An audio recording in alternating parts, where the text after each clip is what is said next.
Ile tanyo bener, pamai tanyo bener, gure tanyo bener, nggak selamat dunia akhirat. Assalamualaikum warahmatullahi wabarakatuh.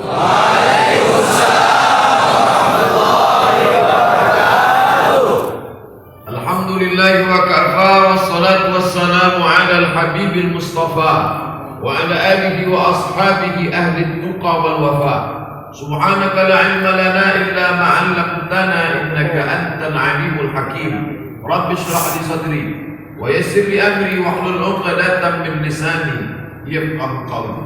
Para alim ulama, tuan-tuan guru, para tuanku, pimpinan-pimpinan dayah, para santri, sahabat-sahabat, ikhwati billah, yang besar tak dihimbau gelar, yang kecil tak dapat disebut nama. InsyaAllah kita semua dimuliakan Allah Subhanahu wa ta'ala. Amin. InsyaAllah sampai pukul 5.10 saya akan sampaikan tausiah. Setelah 5.10 menjelang azan subuh, kita akan mendengarkan pembacaan ayat-ayat suci Al-Quran.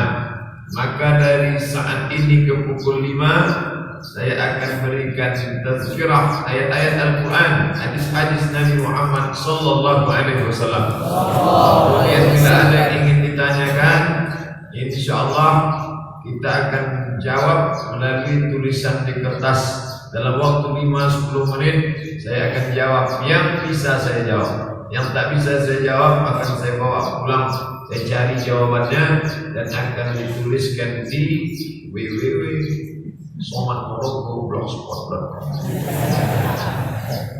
Inilah masjid yang saya rindukan sejak saya kecil, yang gambarnya sudah saya lihat di kalender di rumah saya, yang menjadi ikon, yang menjadi simbol lambang, dan terserah manusia berkata apa, macam-macam komentar. Tapi setelah melihat angin topan puting beliung, pukulan ombak deras dari jarak 6 km dari tepian laut sampai kemari air, bangunan yang lain boleh roboh, tapi rumah Allah ini tetap tegak berdiri menjadi saksi bisu bagaimana Allah Ta'ala ingin memperlihatkan kekuasaannya. 13 tahun berlalu, masjid ini masih tetap ramai.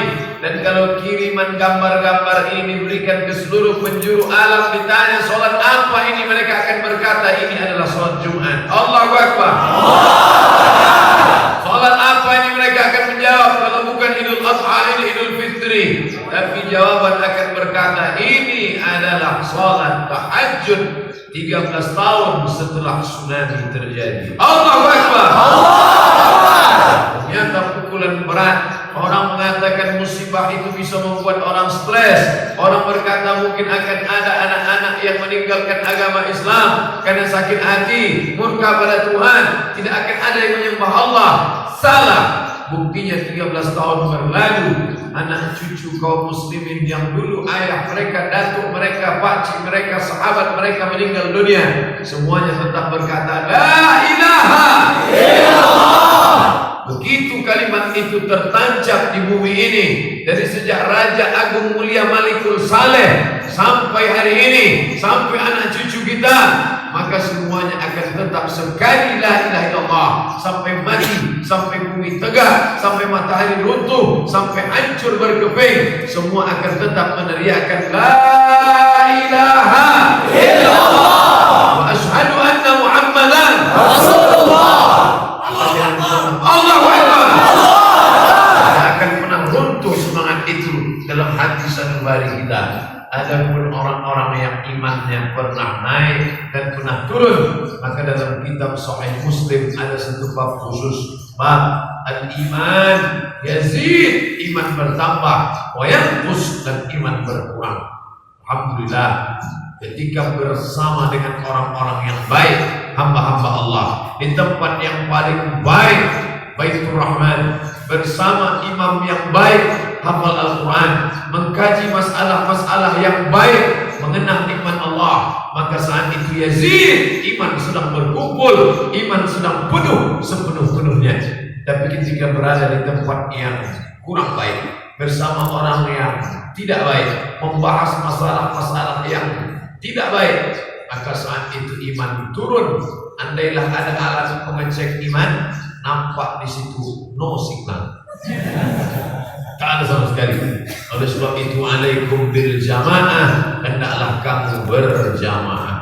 Alhamdulillah, malam tadi menjelang tidur pukul 1.30 datang bermacam-macam jamaah. Ini jamaah apa nih? Jamaah geng Al-Azhar. Ini jamaah apa lagi? Jamaah kelompok alumni Maroko. Tadi pagi pula datang menjemput menjelang pukul 3.30. Ini jamaah apa ini? Jamaah alumni Darul Arafah. Macam-macam jamaah berdatangan. Dan selama saya menyampaikan tausiah di berbagai macam tempat, macam-macam jumpa. Ini jamaah apa nih? Ini jamaah sahabat hijrah Pak Ustaz, yang dulunya mabuk, yang dulunya pecandu narkoba, yang dulunya pezina, sekarang sudah hijrah. Mereka terkumpul dalam komunitas sahabat hijrah. Dulu ketika diundang ke Maulabu, saya dijemput dari mulai Kota Canning, dijemput juga, menjemput sampai ke airport Kuala Namu. Yang menjemput ini apa nih? Kok pakai mobil-mobil besar semua? Ini adalah sahabat hijrah, penggemar mobil Ford, Ustaz. Masya Allah.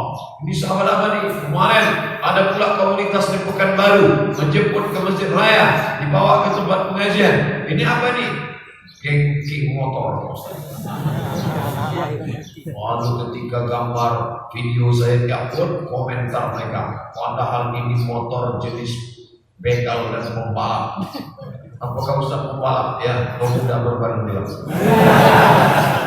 Jadi yang punya kesamaan kecintaan biasanya ingin selalu bersama, penggemar motor, penggemar mobil, penggemar apapun, maka buatlah komunitas.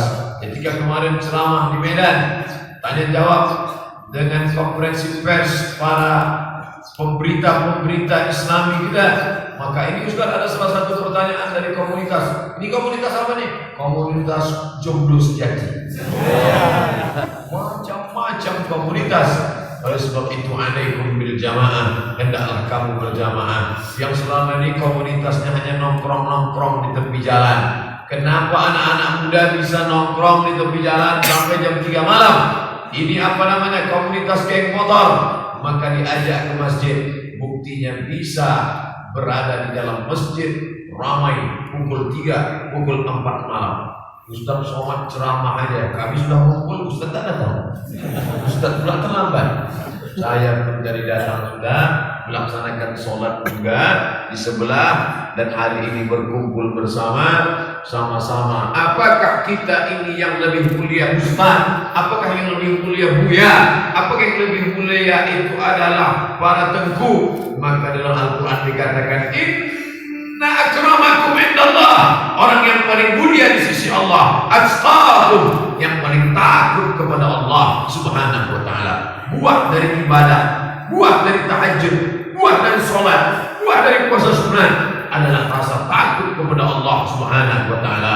Pedagang-pedagang, kalau dia sudah takut kepada Allah, maka dia tidak akan curang pada timbangan, tidak akan dia campur buah busuk dengan buah yang bagus, tidak akan dia campur ikan yang sudah mata merah dengan dimsum membusuk dengan ikan yang bagus. Dia ambil darah sapi, kebetulan penjual sapi dekat kios dia, dicolek-coleknya, diusap-usap, disapu-sapukannya ke dimsum ikan yang sudah membiru, sehingga penjual pembeli datang melihat, ini baru ikannya ya, masih merah. Ini sudah ada zaman Nabi Sallallahu Alaihi Wasallam.